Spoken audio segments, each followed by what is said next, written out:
13 সংখ্যাটি বেশিরভাগের কাছেই আনলাকি, কিন্তু কারো কারো কাছে আবার লাকিও। কি ভাবছেন হঠাৎ কেন 13 নিয়ে এত আলোচনা করছি? আসলে আমরা এখন যেই বিল্ডিংটির সামনে দাঁড়িয়ে রয়েছি, বলা ভালো যে ঐতিহাসিক ঐতিহ্যপূর্ণ বিল্ডিংটির সামনে দাঁড়িয়ে আছি, এই বিল্ডিংটির সঙ্গেও যেন অঙ্গাঙ্গিভাবে জড়িয়ে গিয়েছে 13 সংখ্যাটি।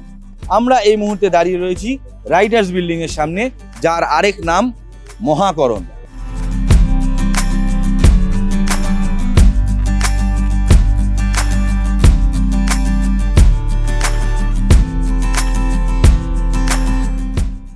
এই বিল্ডিং থেকেই কিন্তু রাজ্য সরকারের কাজ পরিচালনা করা হতো দীর্ঘদিন, অথচ 2013 সালের নভেম্বর মাসে এখান থেকেই রাজ্যের সচিবালয় সরিয়ে নিয়ে যাওয়া হয় নবান্নে। সেই কাজটি করেছিলেন তৎকালীন মুখ্যমন্ত্রী মমতা বন্দ্যোপাধ্যায়।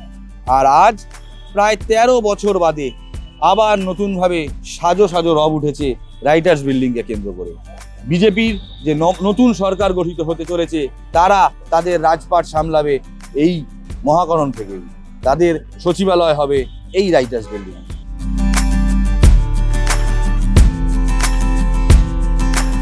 ব্রিটিশ আমলে তাদের রাজধানী ছিল এই কলকাতা, এবং সেই ইস্ট ইন্ডিয়া কোম্পানির যারা কেরানি, যে স্টাফ, তারা কোথায় বসে কাজ করবেন, সেই চিন্তা ভাবনা থেকেই লাল দিঘির পাড়ে এই বিশাল যে অট্টালিকা, সেই অট্টালিকা তৈরির সিদ্ধান্ত নেয় ইস্ট ইন্ডিয়া কোম্পানি।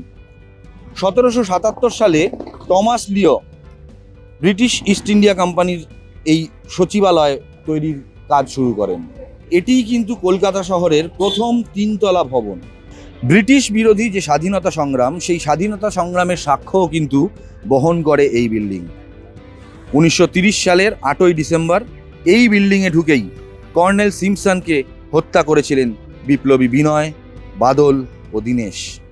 পরবর্তীতে তাদের স্মৃতিতেই এই ডালহাউসি স্কোয়ারের নাম হয় বিবাদী বাগ, অর্থাৎ বিনয়, বাদল, দীনেশ বাগ। প্রফুল্লচন্দ্র ঘোষ থেকে শুরু করে বুদ্ধদেব ভট্টাচার্য, এমনকি মমতা বন্দ্যোপাধ্যায় শুরুর 2 বছর, মহাকরণের 2 নম্বর ব্লকের দোতলার এই জায়গায় ছিল সিএমও, অর্থাৎ মুখ্যমন্ত্রীর দপ্তর।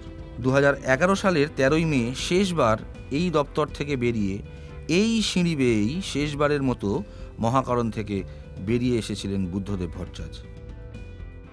1 সপ্তাহ বাদে শপথ নিয়ে রাজভবন থেকে পায়ে হেঁটে মহাকরণে এসে এই বারান্দা থেকেই জনতার উদ্দেশ্যে হাত নেড়েছিলেন মমতা বন্দ্যোপাধ্যায়। এবার আর দোতলা নয়, মহাকরণের 3 তলায় তৈরি হচ্ছে মুখ্যমন্ত্রীর দপ্তর। জোর কদমে চলছে যার কাজ। স্বাধীনতা পরবর্তী অধ্যায় এই বিল্ডিং থেকেই কিন্তু চলতো বাংলার শাসনভার। ডক্টর প্রফুল্লচন্দ্র ঘোষ থেকে শুরু করে মমতা বন্দ্যোপাধ্যায়, প্রত্যেক মুখ্যমন্ত্রীর কাজ চলেছে এই ভবন থেকেই। এই ভবন পেয়েছে বিধান রায়, প্রফুল্লচন্দ্র সেন, অজয় কুমার মুখোপাধ্যায়, সিদ্ধার্থ শঙ্কর রায়, জ্যোতি বসু ও বুদ্ধদেব ভট্টাচার্যের ছোঁয়া।